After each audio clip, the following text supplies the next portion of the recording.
Hello, and welcome to this presentation related to differentiation applications. This is actually part 3 of the lecture series related to turning points. In this presentation I've included some further exercises. Here we solve problems associated with a variety of different functions. For your reference, there are 2 previous presentations related to turning points. There's an introductory presentation, but there are 2 introductory presentations, one of which is actually a live lecture. This introduces turning points, outlines the process of solution, and introduces applications of turning points. Then part 2 purely relates to turning point applications, where we use turning points to find maximum volumes and maximum surface areas of various sections. This encourages you to review the previous presentations before reviewing the contents of this presentation. Just for recap, let's consider the definition of turning points and stationary points. Turning points, these occur when the derivative of a function, that's its gradient, dy by dx equals to 0, and the derivative changes sign before and after the turning point. In the sketch below we have what's termed a maximum turning point. So for a maximum, prior to the turning point, we have a decreasing positive gradient, at the turning point 0 gradient, and after the turning point we have an increasing negative gradient. So at the maximum turning point the curve rises and falls, essentially forming a hat shape, and for the illustration shown, the maximum turning point occurs at x is equal to 2. Definition of turning points and stationary points continued. Here we consider the minimum turning point. So prior to the turning point we have a decreasing negative gradient, at the turning point we have 0 gradient, and after the turning point we have increasing positive gradient. So at a minimum turning point the curve falls and then rises, essentially have a bucket shape, and in the illustration shown the minimum turning point occurs at x is equal to 0. Definition of turning points and stationary points continued. Let's consider stationary points. Now these occur when the derivative of a function, dy by dx, is equal to 0, and can be a maximum, a minimum, or a point of inflection. Now a point of inflection has the same sign of gradient before and after the stationary point. So in figure 3 here we have a decreasing positive gradient as we approach the 0 gradient, but after the 0 gradient position we have an increasing positive gradient. So no change in sign or sense of the gradient before and after the point of inflection. So for points of inflection the curve flattens but continues in the same direction, same sense of the gradient. For the illustration shown in figure 3, the point of inflection occurs at x is equal to 2. Here are some recap slides from the previous presentations related to turning points. If you want to review these, I'll let you do so at your own pace. Here's the first recap slide. Outlines maximums and minimums, point of inflection, and stationary points. Another recap slide here. This slide shows the relationship between the original function given, y is equal to a function of x, the first derivative, and the second derivative. This recap slide outlines the procedure we use for locating and distinguishing between stationary points. It's essentially a 4-stage process, and we will adopt this process in every question to keep consistency of the solution. Recap slide here showing our standard derivative table, referring to most of these functions as in the presentation. Another recap slide here referring to the quadratic formula. We'll be using the quadratic formula in some of these solutions. I'm now briefly going to outline the contents of the presentation. There are essentially 6 exercises, 5 of which will be fully worked through within the presentation. So here's exercise 1. This was actually included in the introductory presentation. We're given a polynomial function here to solve. The full solution is included again in this presentation. And should you directly want to review the solution to exercise 1, it commences approximately 7 minutes into the presentation. If you want to jump directly to the solution, it starts approximately 7 minutes into the presentation. Here's exercises 2 through to 4. In exercise 2, we're given an equation here which contains a polynomial function in terms of theta and the exponential function raised to the power theta. We have to find the turning point of this equation. Answers are always shown in the square bracket on the right hand side. Exercise 3, this is essentially a polynomial function for us to solve with 4 terms on the right hand side, and again the turning points, which there are 2 shown here. Exercise 4, we're given an equation that contains trigonometric functions, sine and cosine, and we have to find solutions between theta equals to 0 and theta equals to 2 pi. So that's between 0 and 360 degrees.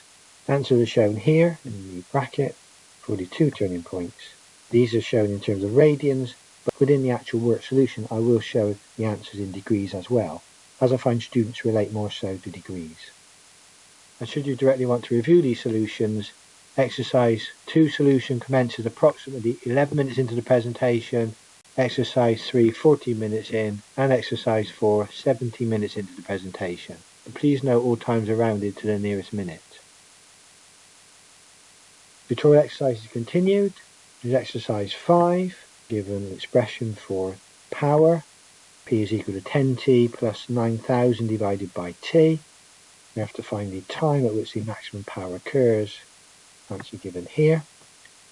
The full work solution is included for exercise 5, but I will leave you with exercise 6, which is actually a very similar type of question. Slightly different context here. But you can base your solution for exercise 6 around that for exercise 5. And should you directly want to review the solution to exercise 5, it commences approximately 24 minutes into the presentation. But please note the time is rounded to the nearest minute. So let's now begin a review of these solutions, commencing with exercise 1. So in exercise 1, we were given this equation. We have to find the turning points using the second differential. Here's our 4-step process. First step here, equation 1 relates to the equation given in the question, the y. We differentiate, find the dy by dx is equation 2. Referring to our standard derivative table, this is the function we are considering, and this is its derivative.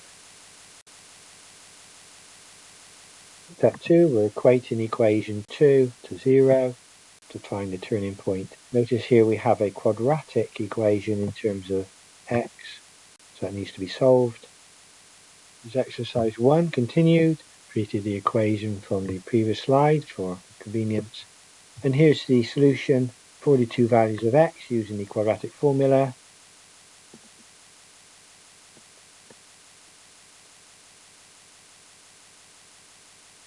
There are 2 values of x. Exercise 1, solution continued. This is part 3. We're using equation 1 here to find the values of y for the 2 turning points. So just insert in the first value of x found from the quadratic solution to equation 1, produces the value of y. That defines our turning point now in terms of x and y. And we apply the same approach now to find the y coordinate for the second turning point, calculated here. So now we have the coordinates for turning point 2. Step 4 in our process will now determine the type of turning or stationary point we have. Exercise 1 continued. We're now going to use the second differential to determine the type of turning point. So this is step 4. To find the type of turning point, we're going to differentiate equation 2, shown above, to find d2y by dx squared. Then we insert the value of x for the first turning point into this second differential. We find we have a positive value. We're not particularly bothered about the magnitude of the value, but it's a positive sense here. So as the second differential has a positive value, our turning point is a minimum. We then consider the second turning point, given this x value here. We have now a negative value for the second differential. So as the second differential has a negative value, any turning point is a maximum. So that's the full four-step process we'll be using throughout all of the exercises to find the respective turning points. And probably for interest, I've included exercise 1 here. This is the actual classroom solution worked through with the students. Just a slightly more condensed version than that shown on the previous slides.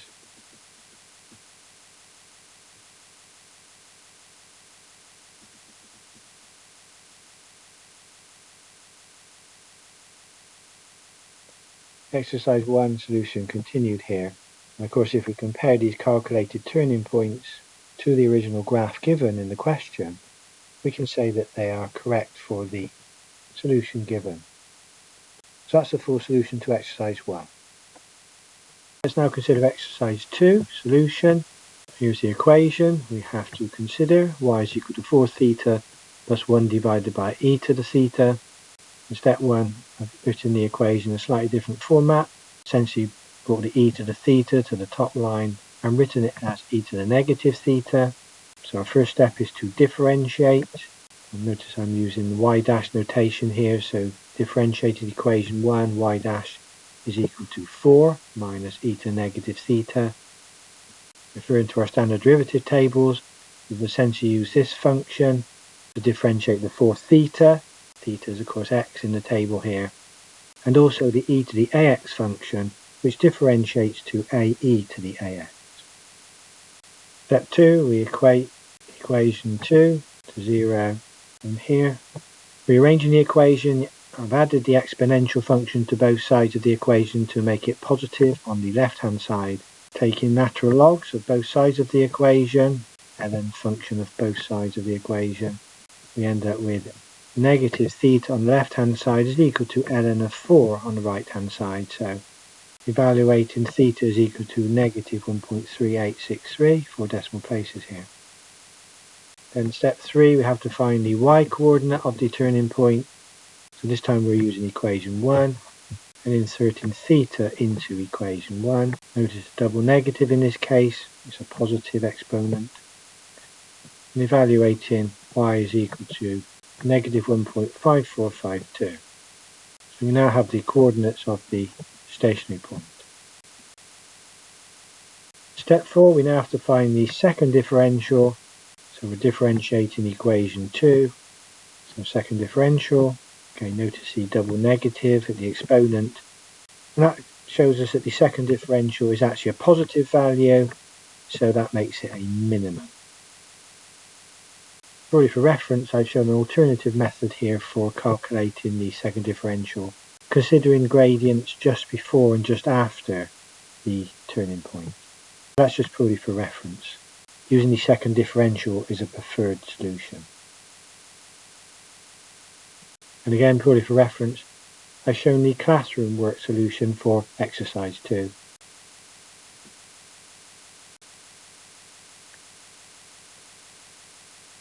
Exercise 2 continued. Here's a plot of the equation y is equal to 4x plus e to the negative x. We actually were given y is equal to 4 theta plus e to the negative theta. I just use x in this case for convenience. And a minimum stationary point shown here, having these coordinates. And here's exercise 2, just an enlarged version of the plot of this function, again showing the turning point here, and its x and y coordinates. Here's exercise 3. We have to determine the maximum and minimum values of this function. We're given y is equal to x cubed divided by 3 minus the x squared divided by 2 minus 6x plus 5 divided by 3. We've got to solve this using the second differential. I'll let you review the solution at your own pace. It follows the same 4 steps as all the previous solutions. Here's step 1. We have the y equation given in the question, equation 1 here. Differentiated equation 1 to find the first differential, call that equation 2. This is the standard derivative we'll be using, the ax to the n format for all the terms in our equation. Equated the equation to 0. This time it's been solved using factorization. You could use the quadratic form if you wanted to. We find our two x values, the two turning points this time. Then we find the value of y, given the value of x here. Here's the value of y. I have actually used fractions in this calculation here. Some students do find quite difficult. And for your reference, here's a breakdown of the fraction calculation. Starting from the function of y here. Firstly, we add these three terms together. Next, we convert both mixed numbers into top-heavy fractions, improper fractions, shown here and here. Next, we find the same common denominator for both fractions. So the lowest common denominator for 2 and 3 is 6. So both fractions have a denominator of 6. So that means we have to multiply the negative 27 by 3 and the 5 by 2. Once we have common denominators, we can then summate the two fractions down here. And what I've done on the last line is converted it back to a mixed number. So we have the value of y shown here. But that's just for your reference. We then calculate the location of the second turning point when x is equal to 2. That's the value of y is equal to 9. So we have our two turning points. We now need to find out if they're maximums or minimums. Using the second differential, so differentiating equation 2, determining the second differential in its standard form. Then we insert the value of the x value for the first turning point into the equation. The value is a positive value, so it's a minimum. And we do the same for the second turning point, having an x value of negative 2. We find that's a negative value, so that will be a maximum. And again, purely for reference, here's the classroom work solution for exercise 3.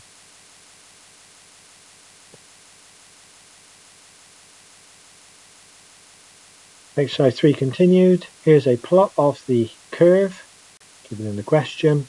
We can see we've got two turning points, a maximum value at negative 2, positive 9, a minimum value at 3, negative 11 and 5, 6. That concludes the solution to exercise 3. Here's exercise 4, solution. Here we've got to find the turning points associated with this equation, y is equal to 4 sine theta minus 3 cos theta, given the range of theta is 0 to theta is 2 pi radians. We'll actually use degrees in the calculation, as I generally find technician students prefer to use degrees in radians, but we will comply and find solutions between 0 and 2 pi, which is essentially 0 and 360 degrees. So again, step 1, we've got equation from the question, labelled as equation 1. And we differentiate equation 1, find the first differential shown here, equation 2. Referring to our standard derivative table, we're now using these two functions. The sine ax differentiates to a cos ax, and we're also using cos ax, which differentiates to negative a sine ax. Equating equation 2 to 0. And what I've done on the next line note is I divided throughout by cos of theta. So obviously the left hand side divided by cos theta is still 0. But 4 cos theta divided by cos theta is 4. And 3 sine theta divided by cos theta will be 3 tan theta. Remember, the definition of tan theta is sine theta divided by cos theta. Definition shown here. We considered this definition in previous presentations related to plotting sine, cos and tan waveforms and also trigonometric identities. So on the next line we've rearranged the equation for theta. So we've subtracted 4 from both sides of the equation to get negative 4, and then divide both sides by 3, and then taken the inverse tan or the arc tan of both sides of the equation. That allows us to find theta, and evaluating theta is negative 53.13 degrees or negative 0.927 radians. Now we have to give our solutions between 0 and 360 degrees or 0 and 2 pi radians. So we need to find where these solutions are within the specified region. Now referring back to our trig equations presentation, a negative tangent ratio occurs in the second and the fourth quadrants of our ASTC diagram. Exercise 4 continued. Here's our ASTC diagram for reference. So in the second quadrant and the fourth quadrant, the tangent function is negative. It's positive in the first, where all the functions are positive, and it's positive in the third quadrant, but negative in the second and the fourth. So noting the angle of negative 53.13 degrees is measured from here and measured from here. We can find the two solutions within 0 to 360 or 0 to 2 pi region. The 180 degrees minus 53.17 degrees gives us 126.87 degrees, and over here 360 degrees minus the 53.13 degrees gives us an angle of 306.87 degrees. So these are two solutions for this particular problem. So for reference, I've just shown the calculations here in a little more detail, and the angles are stated in degrees and also radians. Exercise 4 solution continued. So now we need to find the y coordinate of the first turning point. Here's the angle in degrees. Just need to put this into the original equation for y, inserted here. That evaluates to 5. So now we have the coordinates for the first turning point. I've just shown this in two formats here, our degree angle and also the equivalent radian angle. Then we find the y coordinate of the second turning point, given theta is this angle. Again, just inserting that into the equation, it's equation 1 here. That evaluates to a y of negative 5. And again, I've shown the turning point in two formats, the degree format and the radian format. To find if they're maximums or minimums, we need to use the second differential. So we're differentiating equation 2. We're differentiating this equation, again using the standard derivatives. Here's the second differential, the y double dash equation. And then to decide if they're maximums or minimums, we simply insert the x value. Notice I'm using radians here. Doesn't really matter whether you use radians or degrees, as long as you ensure your calculator is in the correct mode, or radians or degrees. So we have a negative value from the second differential, so that means we have a maximum for the first turning point found, and again inserting the angle in radians for the second turning point into equation 3. We've got a positive value, so that's a minimum.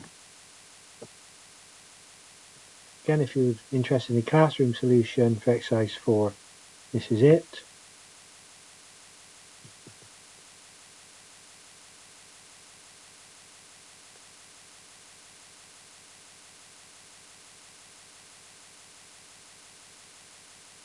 Exercise 4, solution continued. Here's a plot of the original equation, y is equal to 4 sine x minus 3 cos x. Again, I'm using x's here instead of thetas, purely for convenience. This is actually plotted over two cycles, 0 to 360 degrees and then also to 720 degrees, just showing it's a cyclic curve. The solutions are infinite with this type of problem.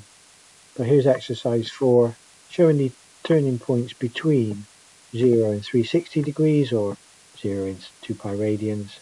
First turning point here at 126.9 degrees, and the second turning point here, that's at the 306.9 degrees. For completeness, the answer should be specified in radians because that's what the question suggested, but as I say, I think most technician engineers relate to the solutions in degrees than they do solutions in radians. Here's exercise 5 solution. Note the context here relates to power requirements related to a manufacturing process for a particular operating cycle. And the power requirements are modelled by the equation P is equal to 10T plus 9,000 divided by T. Note that T is equal to the process time in minutes.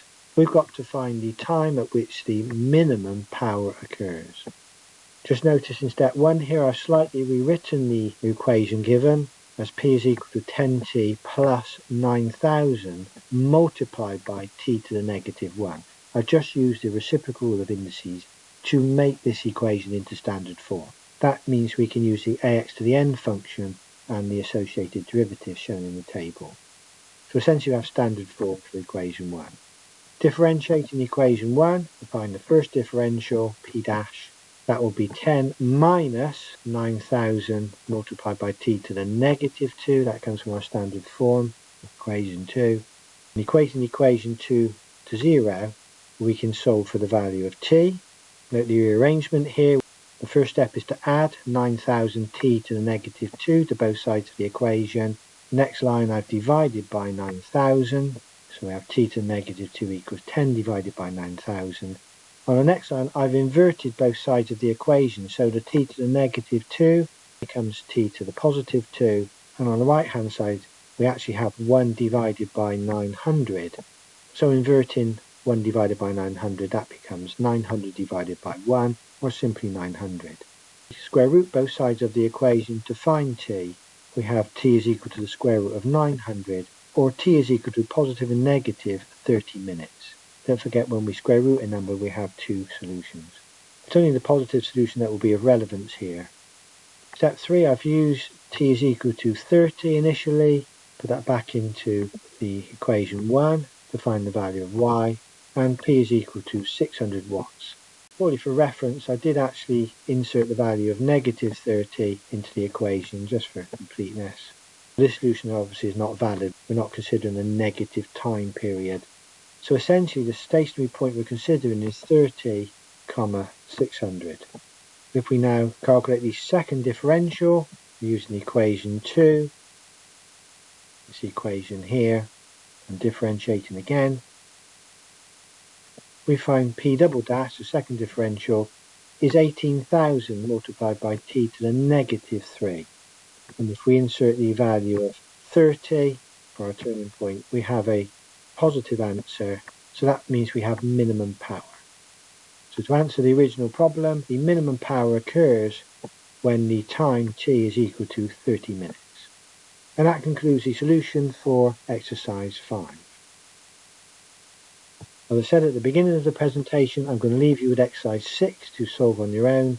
I'm given an equation here related to cost in this case. It's a very similar problem to exercise 5, so you can use the solution for exercise 5 to guide you through exercise 6. I've just included the standard derivative table here for your reference. Here's the bibliography used to help generate this presentation. Some very good engineering mathematics textbooks here. And I hope this presentation has been of some use to you. And as always, thank you for viewing.